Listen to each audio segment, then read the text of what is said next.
This is Josh Cunningham. I am an education policy specialist at the National Conference of State Legislatures, and my work primarily focuses on school choice policies in the states. And so we're hosting this webinar today as part of our ongoing project with the Walton Family Foundation on school choice policies.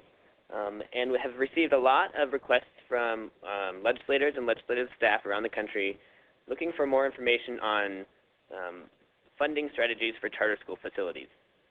And so given that feedback, we wanted to provide you with this webinar today and hope to kind of share some ideas and take a look at what some other states have been doing on this topic. We have a great speaker here today who's more than qualified to discuss this with you. His name is Jim Ford, and he's an independent education and strategic planning consultant and president of Ford Research and Solutions Incorporated. He spent nearly 20 years in the field of charter school facilities as an expert in facilities acquisition and financing. Previously, he was the Charter School Programs Director and lead underwriter for the Raza Development Fund, a division of the National Council of La Raza. For more than a decade, Jim was staff director for the District of Columbia Council's Education, Libraries, and Recreation Committee. In that position, he was one of the primary authors of the Charter School Law and School Funding Formula in Washington, D.C. I want to hand it over to Jim now, and he has great information for you. Good morning, everyone. Thanks, Josh. I really appreciate it. Basically, what I've tried to do today is put together some information about various policy initiatives across the country that either directly or indirectly impact funding for charter school facilities. We're going to go through a PowerPoint rather quickly, maybe over the next 20 minutes to a half an hour. I will say that this is a little bit data rich, so feel free to send me questions at any time or otherwise interrupt if that's possible, if something burning comes up and you have an immediate follow-up question. I would say before we start that much of the data that I'm presenting is derived from a variety of different sources, and when it comes to presenting data on facilities funding for charter schools, while there are a lot of resources out there, often the way the data is collected and presented is quite inconsistent, or sometimes you get apples to apples or apples to oranges comparison. So much of the data that I'm presenting to you today is a derivative of research that either I or subcontractors on my team have done, generally for national philanthropic organizations, including the Walton Foundation, that are interested in providing more support or at least information about topics such as this. So with that introduction, I'm just going to move right into the presentation if that works for you. Let's start with talking very briefly about what types of funds are available for charter school facilities throughout the country and in what ways. And there are quite a variety of buckets, so I'm going to try to walk you through each of those and mostly at a higher level, although I will at times drill down just a little bit. And I'm also going to, at times, provide you with some observations, if you will, about impact of certain policy initiatives and or pros and cons of initiatives, what may be opportunities, what may be some risks from a policy standpoint, since I did spend quite a bit of a number of years working in the policy arena. Let's start with per pupil or direct funding for charter school facilities.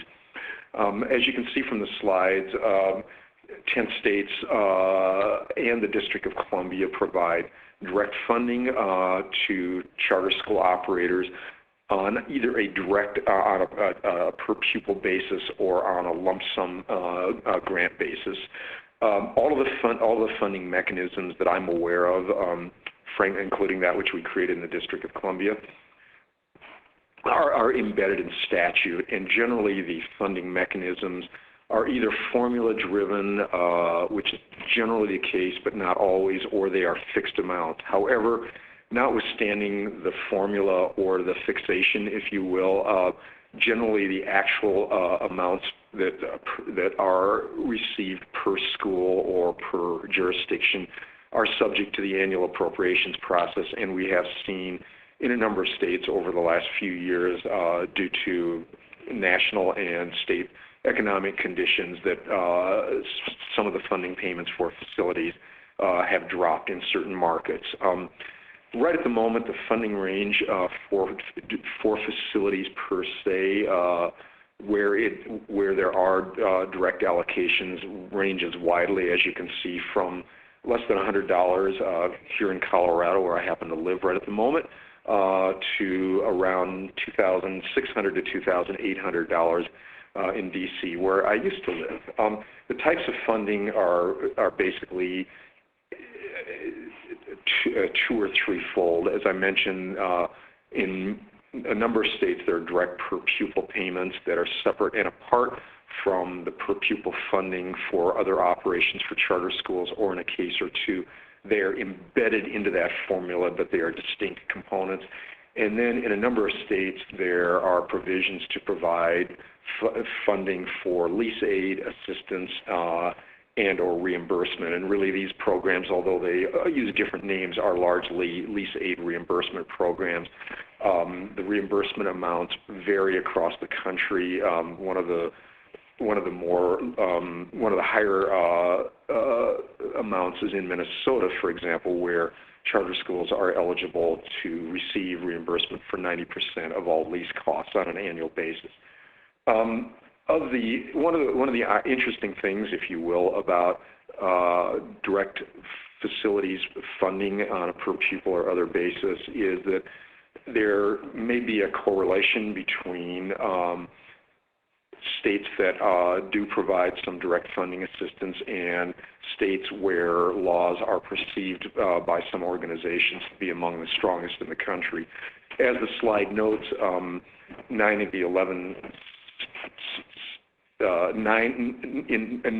11 top-ranked states by the National Alliance of Public Charter Schools have direct facilities funding mechanisms. I will note with a little bit of a caveat that while this is interesting information, I think that having been in the facilities financing arena for 10 years, I think it's fair to say different people have different thoughts about the model law and the Alliance's ranking. So I'm presenting this information more as information rather than as a definitive statement.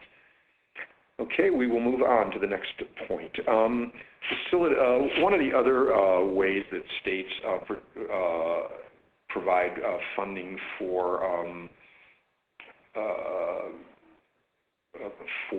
facilities, is through direct grants or incentive funds.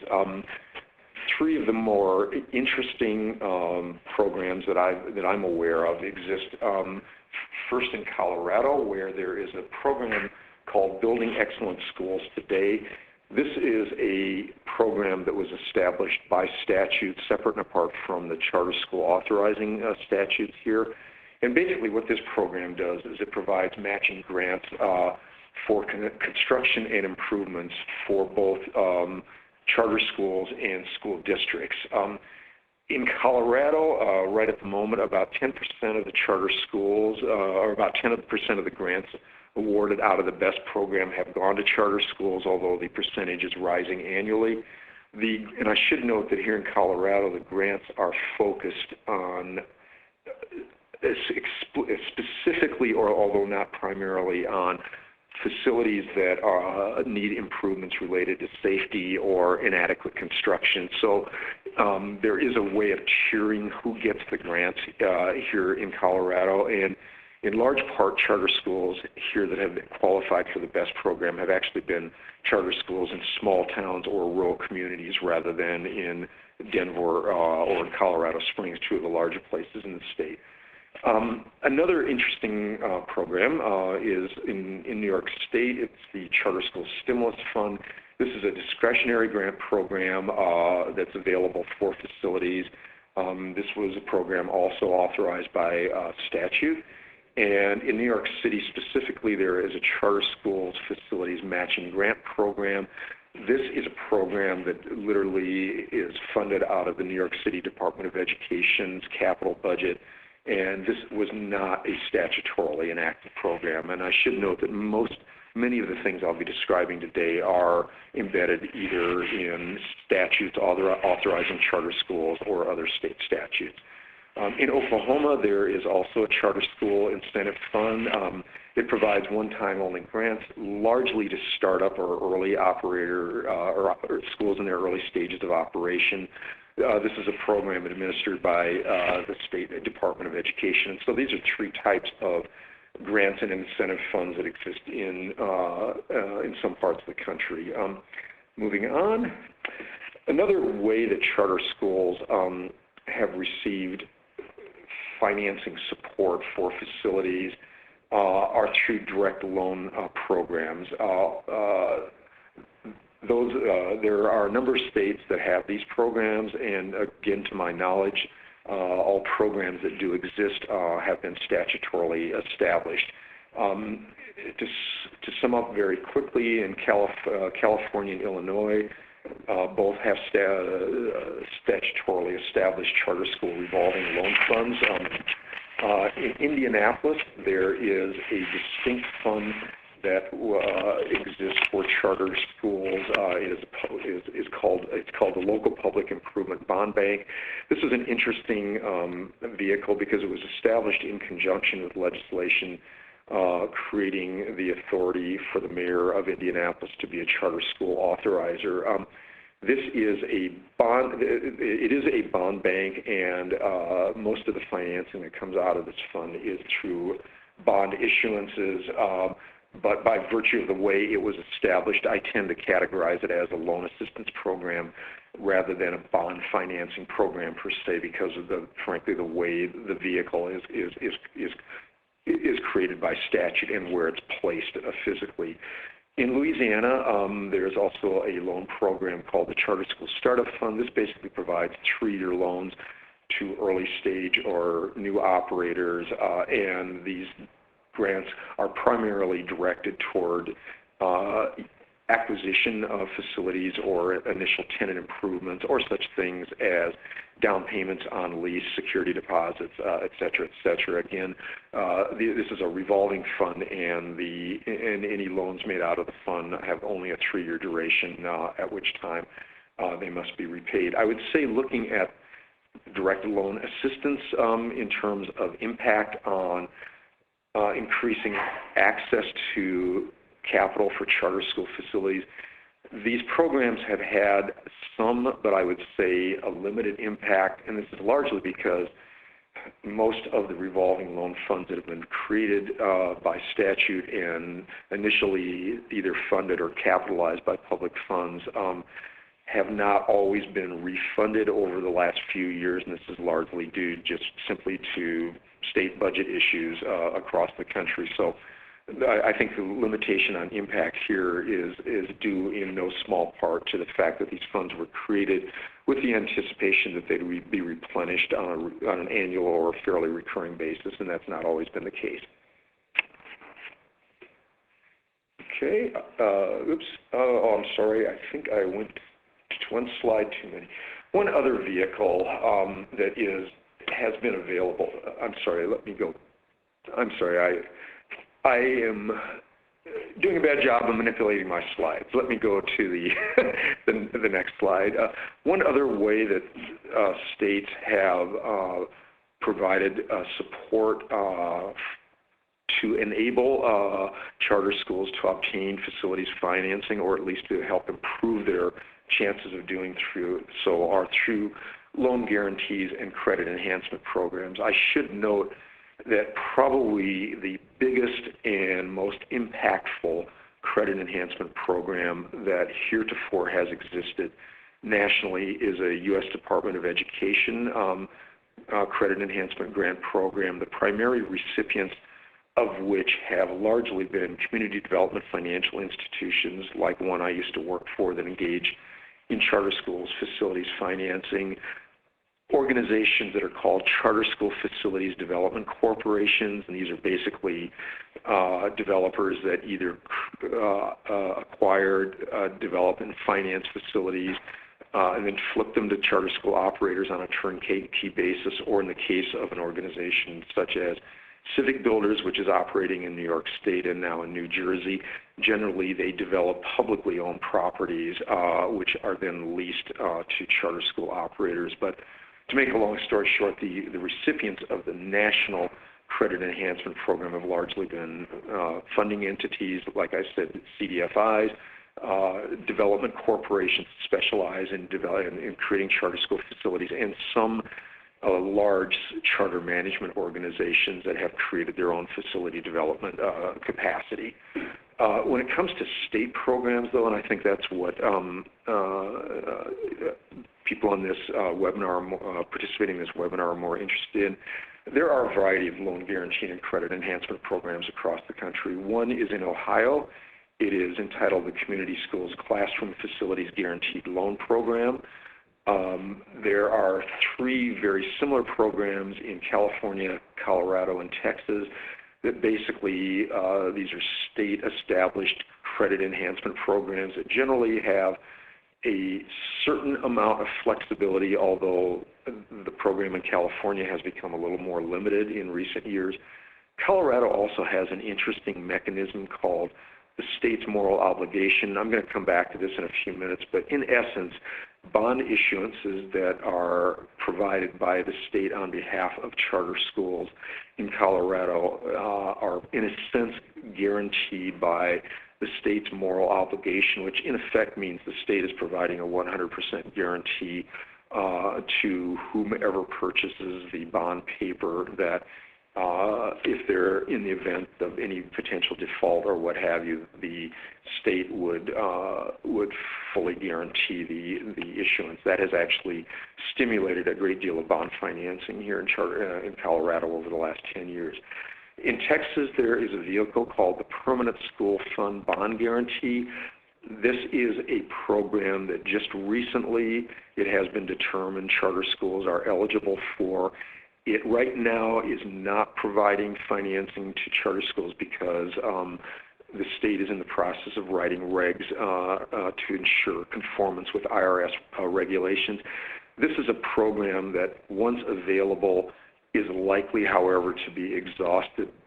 Most observers think within 6 months to 2 years, because the need for a program like this in a state where charter schools are growing quite rapidly, particularly those operated by CMOs, the need is just so huge that there is an anticipation that there will be a great deal of competition for this program as soon as funds are available, and that will be exhausted relatively fast. All of these programs have been created by statute, and when it comes to impact, they generally have increased access to capital. Credit enhancements and guarantees basically are a vehicle to bring capital to the table, but I can tell you from my own experience as a lender, ironically, they do not seem to have a major impact on the pricing of capital. And if you'd like, we can talk a little bit later during the Q&A portion of this seminar as to why that seems to be the case. Let's talk just for a second or two about policy pros and cons in this area. And I'm going to come at this in 3 ways, from someone who used to work for a legislative body, from someone who used to provide financing for facilities, and from someone who's also been a charter school operator. The pros of state-provided loan guarantees and credit enhancements are that they do seem to be a vehicle to, as I mentioned, not only increase access to capital, but to increase access to capital on the part of all operators. And by all operators, I mean early stage schools as well as seasoned schools and as well as established CMOs. And for many early stage or new school developers in the country, it is becoming increasingly difficult to obtain any capital for facilities financing. So where these guarantees and credit enhancements exist, they are still a vehicle that are helping new and early stage operators access capital that they might otherwise not be able to. I would say that one implication or one potential implication of a credit enhancement loan guarantee, or particularly a moral obligation initiative is that if a school would happen to default,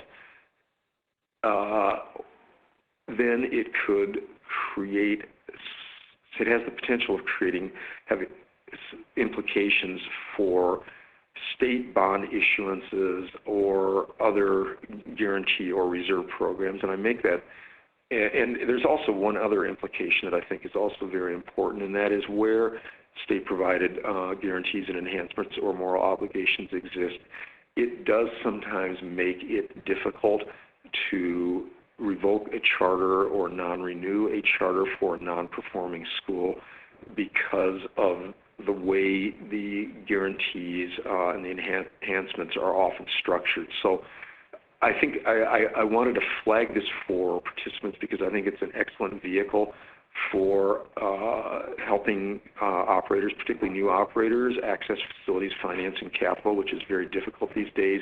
But at the same time, I would probably suggest, from my own background in public policy, that any such programs be crafted very carefully so that worst-case scenarios can be anticipated, built into the authorizing statutes, so that, frankly, the state will have some protection, and as a consequence, it'll make the programs hopefully work much more effectively. One of the primary vehicles that have been established by states to either provide funding for charter schools facilities or that have allowed charter schools to access financing are through state or public bond issuances. And as the slide that is before you indicates, there are 23 states right now that do allow charter schools to access some form of tax-exempt bond financing. Some of the primary examples are as follows, and you can see them on the slides. In Arizona, city and county industrial development authorities are eligible to engage in bond issuances. And in fact, I would note that with regard to the Arizona IDAs, these entities can issue bonds on behalf of charter schools and, frankly, other eligible projects, not only in Arizona, but throughout the country. So you have seen literally nationwide, and for those of you who are familiar with reports that the Low Income Services Corporation and the Low Income Investment Fund have done on charter school facilities and financing and or on bond financing over the years, you will probably be aware that probably the preponderance of charter schools that have received bond financing across the country have actually received issuances from IDAs that are active in Arizona. So it's an interesting way that schools across the country have been able to access financing. Here in Colorado, the state has created the Colorado Education and Cultural Facility Authority, which is also backed by a debt reserve fund, and as I mentioned earlier, for qualifying charter schools, also by state moral obligations.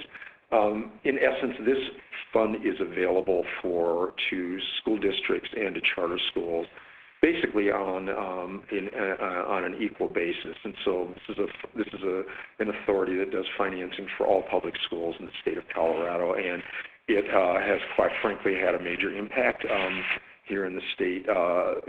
Many charter schools, regardless of whether they're in urban areas serving low-income communities, middle-class communities, or in suburban or rural areas, have been able to access capital out of this authority. And this authority has also done issuances on behalf of fairly early-stage operators, which is somewhat unusual, given that early-stage operators often don't have the financial seasoning or the academic performance track record to otherwise qualify for any type of financing in their initial stages of operation. In Texas, there are a couple of vehicles that provide that enable charter schools to access public bond issuances. One is the Texas Public Finance Authority, which has created the Charter School Facilities Corporation, and this is a direct financing mechanism. And I would note that the Charter School Finance Corporation also has created a related credit enhancement program, so that issuances that are made by this corporation are also backed up by state-created credit enhancements that basically provides a great deal of security to purchasers of the bond issuances. And then in Texas, there are also higher education finance corporation conduits, and quite frankly, more and more charter schools in the state are using these vehicles because they can do direct bond issuances, and many of the larger operators in Texas have found that the cost of accessing these types of bond financing through conduits is actually more affordable than sometimes through the state-established vehicles, or it's just an easier process to navigate, and to operators the latter is very, very important. The impact of state-provided or state-enabled bond issuance has been quite high during, I would say, the period of time since charter schools first began to be created almost 20 years ago. The impact was extremely high, I would say, in the first 10 to 12 years of the, say, charter school industry. It's tapered off a little bit in the sense that, due to a variety of reasons, again, the national and the state economies, it has become increasingly difficult for early stage operators to qualify for bond issuances. And quite frankly, over the years, there have been some hiccups that have raised some questions about either the effectiveness of these programs or how they've been administered. Or in Minnesota, there were some concerns that arose about the lease aid program in that state, because there were perceptions that the way buildings were being developed and therefore run through the lease aid program, that costs for projects were being unnecessarily inflated. I think there are many, many different perspectives on that particular situation, but I throw that out because I think you should be aware that sometimes when programs like this are established, there are bumps in the road. One other vehicle that is beginning to become accessible on a more widespread basis to provide financing for charter school facilities are federal KEC programs. And basically, these are state-administered programs, although they are federally funded. The eligibility per state is generally determined by statute or regulation, and the KEC programs take two forms, qualified school construction bonds and qualified zone academy bonds.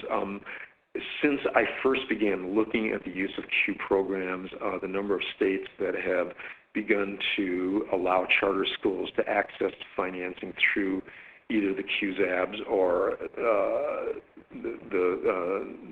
the construction bond program has risen, and we anticipate, at least those of us who follow charter school facilities financing fairly closely, we anticipate that this will probably be one mechanism for charter schools that the activity of which will either increase over the next few years, or the availability of KEC programs to establish charter schools is likely to continue to grow as the states become familiar with the operators per se, and particularly in states where charter schools are seen as a strategy to bring more high-quality seats online in either specific districts or throughout the state.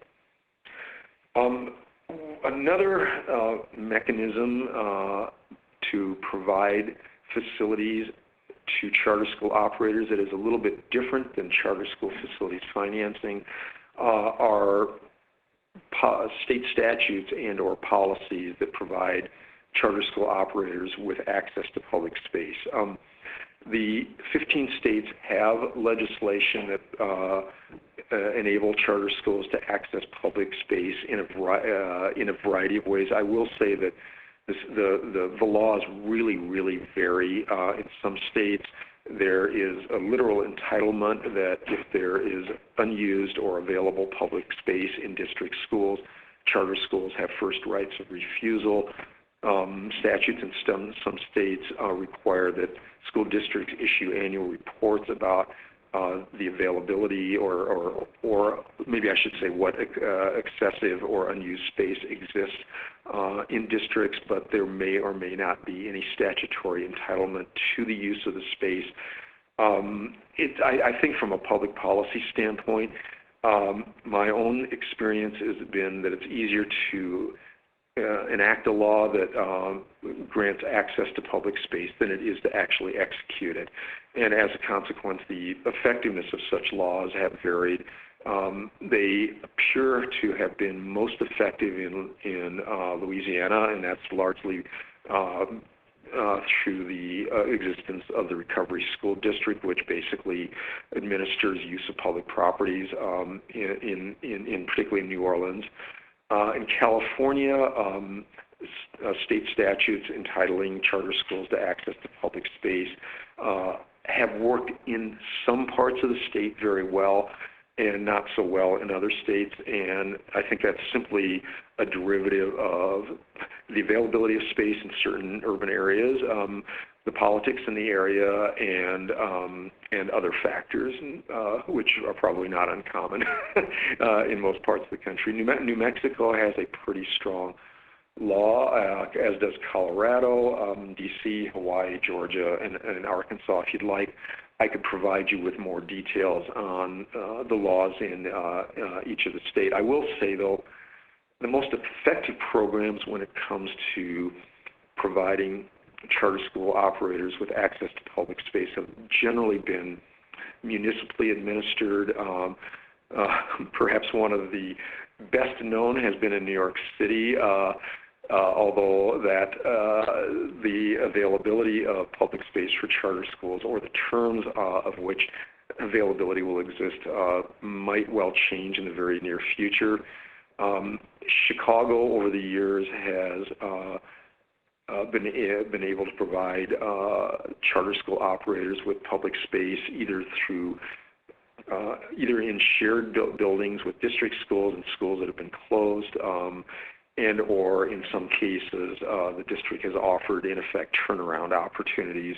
In Denver, the school district has frankly used charter schools as an incentive to attract, has used facilities as an incentive to attract high-performing charter school operators into the Denver metro area. And there are two operators here in the city that are, I believe, exclusively in publicly owned space. Philadelphia has creatively provided public space to some operators, and in fact, has had an interesting program by, in effect, trading the right to operate a school with the responsibility of making whatever improvements are necessary to the facility. So in some ways, the policy has been designed to be a win-win. It's a win for operators and for communities that are looking to add charter school seats, and it's a win for the district because someone or something is taking on some responsibility for improving the condition of public space.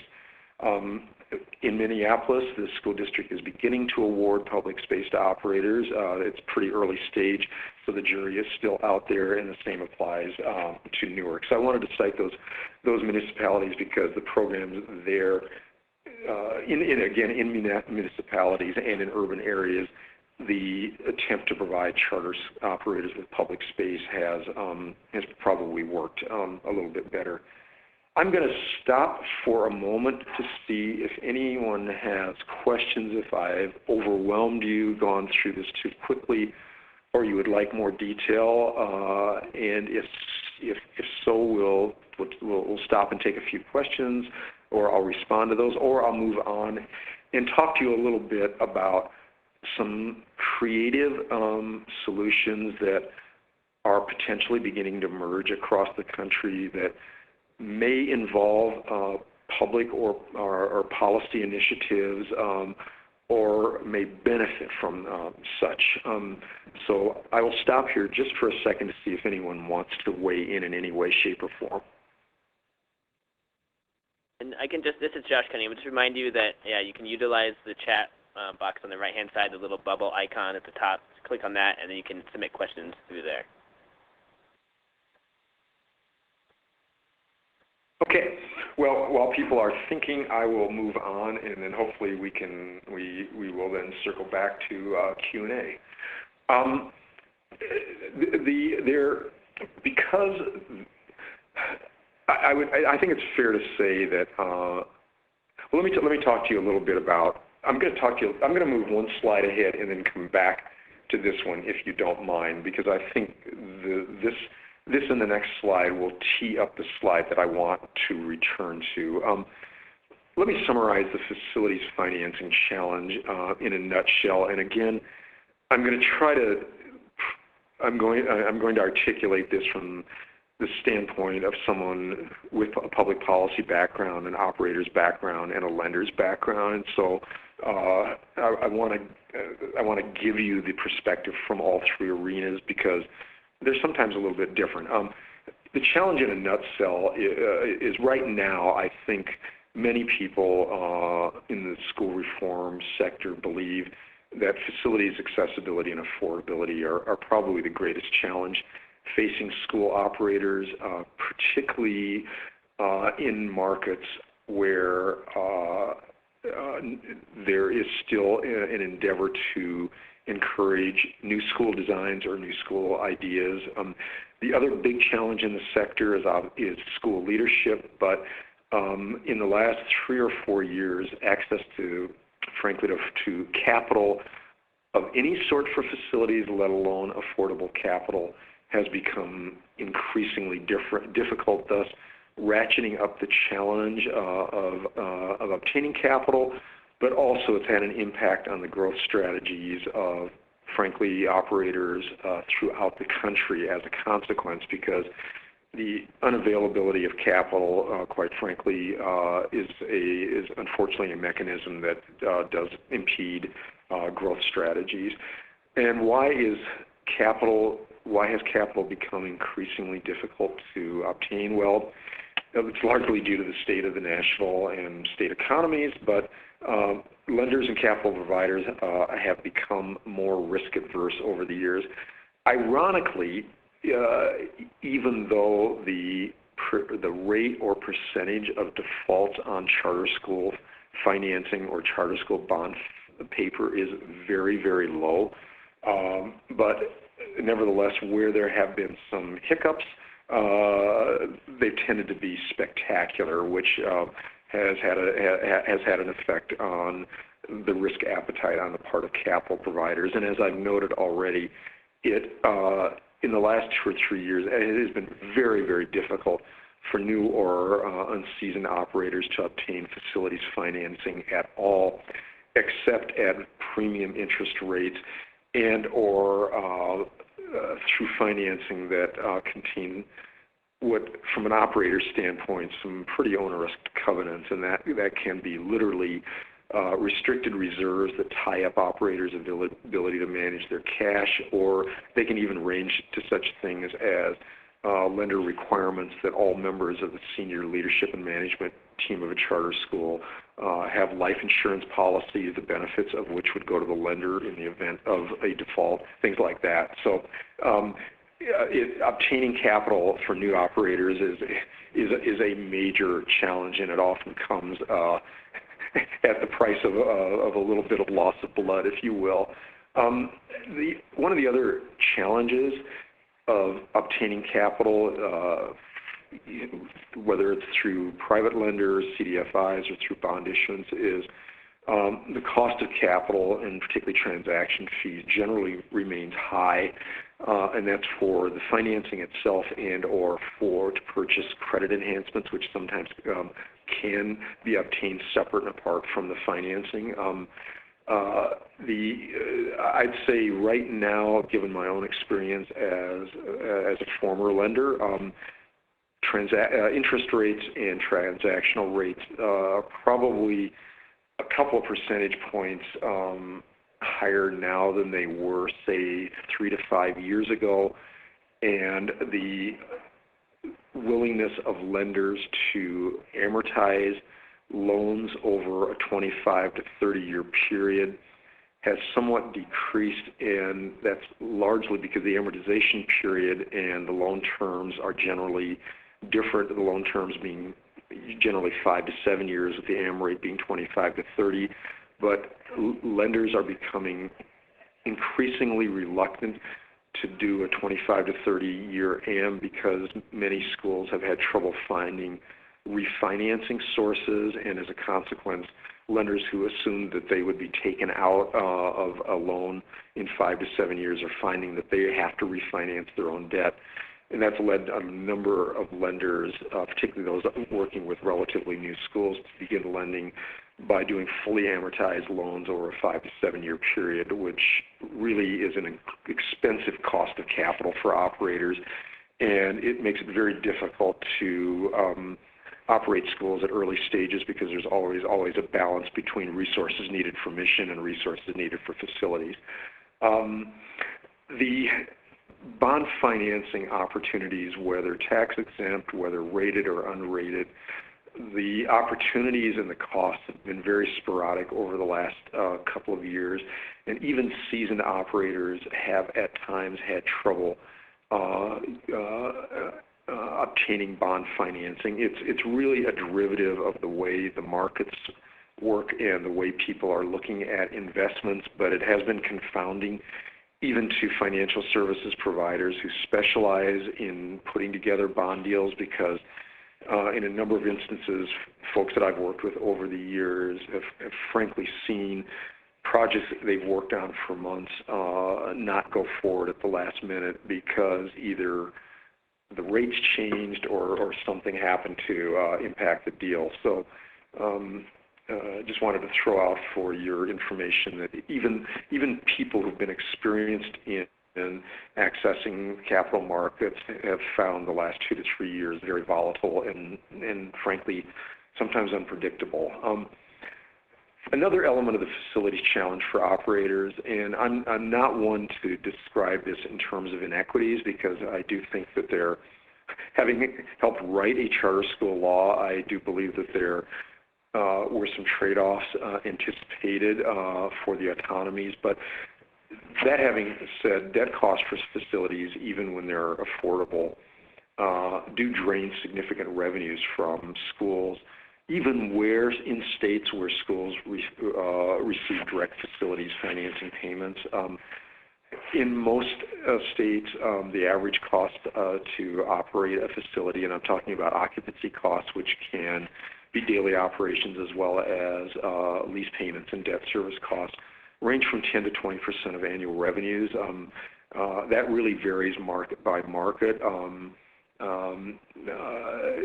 In the West, I think west of the Mississippi until you get to the West Coast, it's probably fairly easy to operate charter schools and or networks at somewhere between 10 and 13% of total revenues annually. In places like California, where per pupil funding is low and the real estate markets that are high, schools that have to operate in space that either is leased or that they purchase, sometimes the cost of capital can be as high as 20% of total annual revenues because of the dynamics of the real estate market. New York is an interesting place where there are operators in private space because the funding per pupil funding levels there are quite high.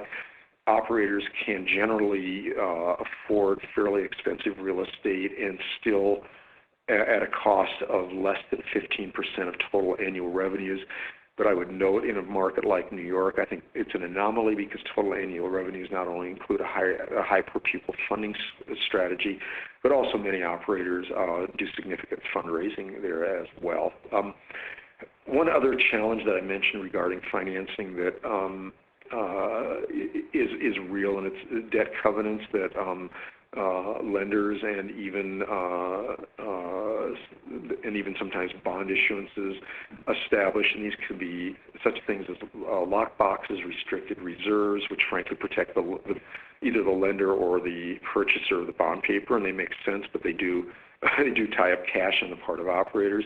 But then there are some of the other requirements that get a little more onerous, like insurance policies or requirements that cause school operators to have to make expenditures out of pocket and or to place funds into restricted reserves that basically can have the impact of inhibiting growth, even on the part of proven operators, because sometimes debt covenants, particularly when organizations are scaling up rather aggressively, can cause shortages of unrestricted cash or make it quite difficult to manage flexibly within resources.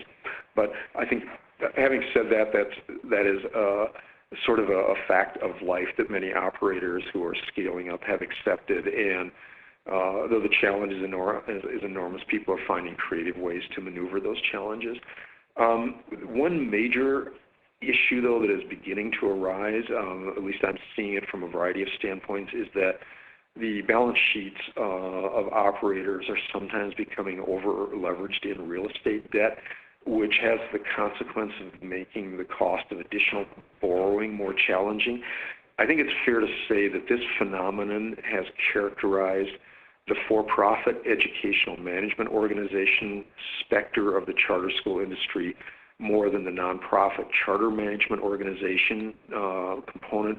But we are beginning to see trends in the latter emerge that were similar to some of the early stage EMOs that did become over-leveraged in real estate because of their initial growth strategies assumed owning all of their properties, which can sometimes prove to be a significant challenge. And last but not least, capital providers, while they're very willing to lend money, they also want to see exit strategies, and those that have experienced the need to refinance loans that they thought would be refinanced in 5 to 7 years are increasingly, as part of their underwriting, trying to acquire as much in the way of assurances as possible that they will be taken out when they hope to be, because frankly that's, even the nonprofits, that's their way of making money. Okay, I'm going to now drop back 2 slides, I hope, to a couple of strategies or creative ideas that are surfacing around the country regarding charter school facilities financing. And many of these revolve around the potential of creating dedicated facility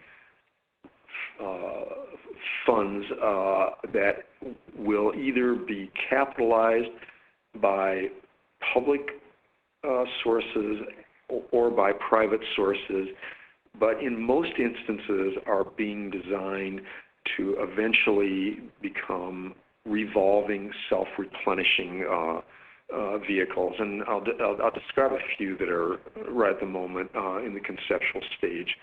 The C Trust, which is a national organization that has members in, I believe, about 33 markets across the country, all of which are largely involved in incubating charter schools or supporting charter school evolution in their markets. The C Trust is trying to look at creating a national fund that would, in effect, be a very flexible fund, be available to school operators, to capital providers, which could include banks, CDFIs, even bond investors, and or to providers of credit enhancements, or to states that have loan programs. And basically the purpose of the fund would be to provide capital in whatever form needed to enable projects to get done. And a simple way of saying that is in many instances, the one missing element to trying to finance a charter school project is a requirement on the part of most capital providers that the provider put some equity into the deal. And so a fund such as what the C Trust is looking at would also be a potential source of equity capital. The thinking on the part of C Trust, as well as the next two organizations, Choose to Succeed in San Antonio and New Schools for Baton Rouge in Baton Rouge, is that these will be largely capitalized by philanthropy, but in Louisiana, there is some hope that there may be public sources of capitalization available for such fund as well. In Nashville, the Office of Innovation, Nashville Public Schools, is also looking at creating a dedicated facilities fund, and the thinking there is this fund would initially be capitalized by public sources, probably appropriations made available to the district, although there is some hope that there might be some state appropriations available. The fund, it's anticipated that the fund would be a revolving fund over time, but that initially it would have to be replenished with some state appropriations. But the way that it is hoped that this fund will be structured is that it will attract significant non-private investment, either directly into the fund or as a mechanism to expedite ways to refinance deals that are done through the fund, therefore pushing and revolving capital back into the fund so it can be distributed more quickly. And the thinking there is that all too often capital providers need to see either CMOs that are new to a market or new school operators. They need to see 2 or 3 years of performance. If the performance academically and financially is strong, then the providers are generally willing to step in. And so one of the theories behind this fund is that it will, part of the underwriting or eligibility criteria will also have to include building in criteria to define what is a quality school, and therefore reduce the risk of potential capital providers, and in fact do some initial early underwriting for such providers, and hopefully make them feel that they have a readily available, reliable pipeline that's developing in the Nashville area. In Chicago, the Gates Foundation, through its Compact initiative, is trying to create a very creative facilities accessibility and financing vehicle. There are at least 4 local partners involved. I'm not in position to talk as much about this endeavor as I'd like to, because there are a few ambiguities about availability of public space that probably need to be worked out. So I think the best that I can say is that there's an initiative on the drawing board. It involves Chicago Public Schools, New Schools for Chicago. I think I put on the slide inadvertently New Schools for New Orleans. It also involves the Illinois Network of Charter Schools and IFF, which is a major charter school developer and lender in the city. With regard to all of these funds, and I'd be glad to share more details of how they might be structured and used in more detail, but with the exception of the Nashville and possibly Chicago funds, the assumption is that most of these would be philanthropic rather than publicly established. And in end, they are vehicles to try to attract far more private capital into the charter school facilities financing sector than is now available. And ironically, as C Trust, Choose to Succeed, and New Schools for Baton Rouge continue to escalate their discussions with potential investors, what we are beginning to hear is that the bigger the fund, actually, the more likely to attract significant investments. And that raises an interesting point, because most efforts to create dedicated facilities funds have been market specific. And what we're starting to hear is that if we really want to come up with creative solutions to accessing capital and perhaps more affordable capital, the strategy should probably think bigger than they probably have heretofore. Anyway, in a nutshell, that's about what I have to share with you about policies related to charter school facilities financing, some initiatives that or programs that have existed or are being contemplated, and I hope I've given you a little bit of a flavor for what's the charter school facilities financing landscape these days as well. Thank you, Jim. That was really excellent information. We do have a few questions that have been submitted, and so the first one, Jim, is for schools utilizing the 3-year debt issuance, what happens if they default? Which 3-year debt issuance are you talking about? Would this be just a traditional loan of 3 years? The direct loan. Direct. Well, what happens when they default? Generally, there are early warning signals that are, first of all, I should say direct lenders monitor their portfolios very closely, and in the last 3 or 4 years, they have monitored them even more closely after a few potential defaults. But if there is a default, then in effect, whatever asset the loan has financed reverts to the lender, and it is up to the lender to try to dispose of that asset. Oftentimes when there's a potential of default, lenders will work with authorizers and operators to either to try to execute a school improvement strategy or to, quite frankly, find a replacement tenant if it's likely a school may default through revocation, non-renewal, or through financial problems. But I have been involved twice in workouts where there were defaults on loans, and it's not a pleasant process, but in effect, if there is a default, there's no replacement tenant or an authorizer can't identify a potential replacement tenant, then the lenders are literally left to dispose of the property however they can. With only a couple, 2 or 3 exceptions, my experience has been that where there has been the potential of default, generally the lenders have been able to find someone else to use the building, particularly in urban areas where space is in some shortage. So this hasn't been a major problem, but it's always something lenders worry about. Great, thanks. Our next question is, each of these strategies presented seems to have been a different way for charter schools to obtain facility funding. What is the reason that Colorado utilizes so many of these different strategies? What are the pros and cons of utilizing multiple state strategies? Well, you're asking 2 questions. Why so many programs, number one, and what are their different impacts?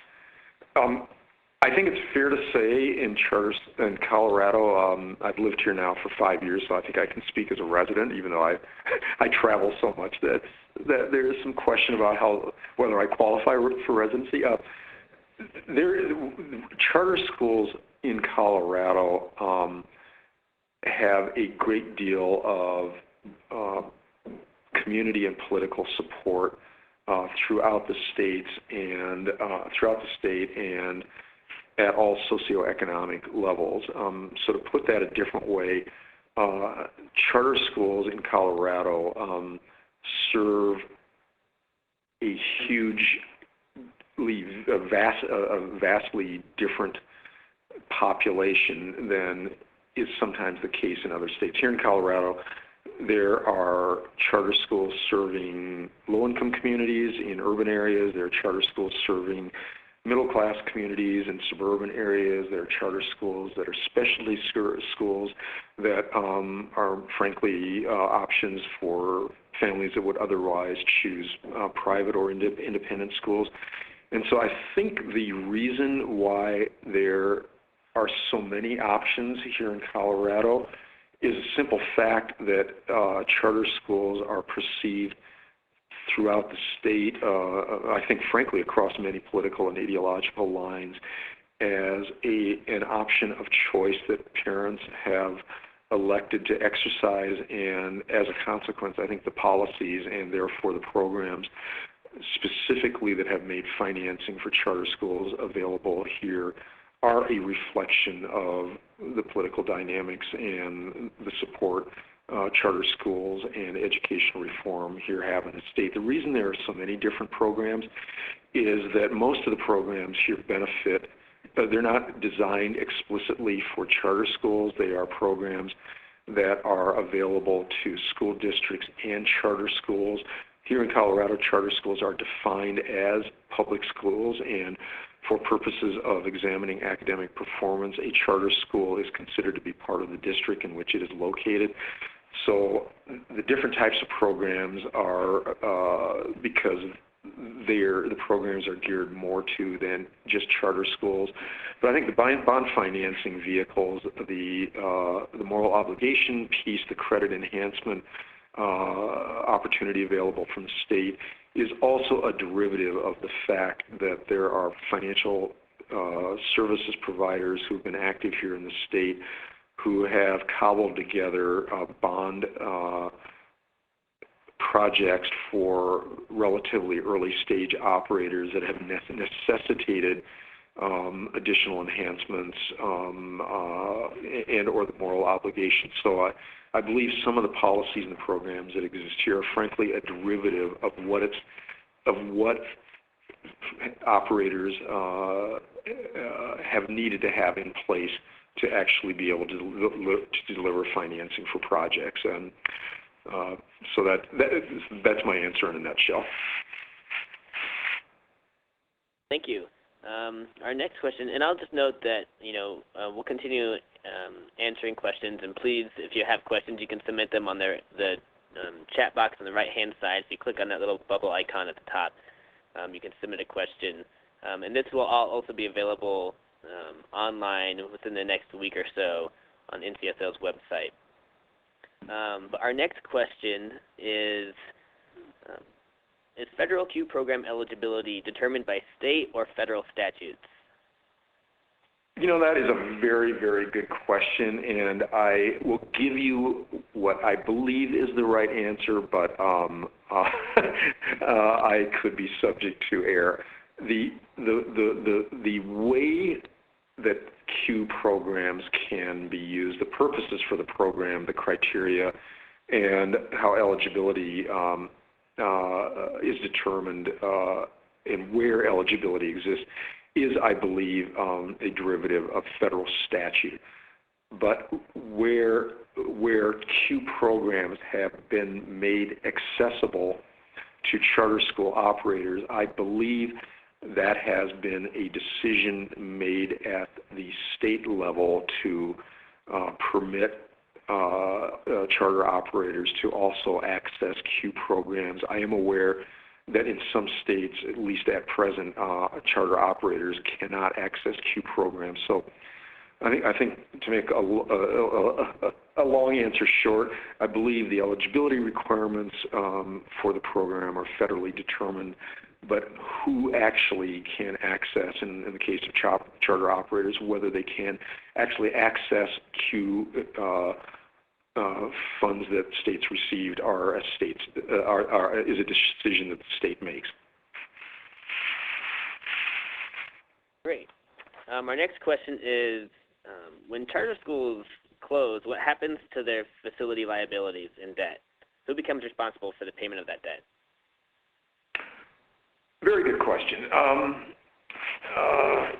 Again, it's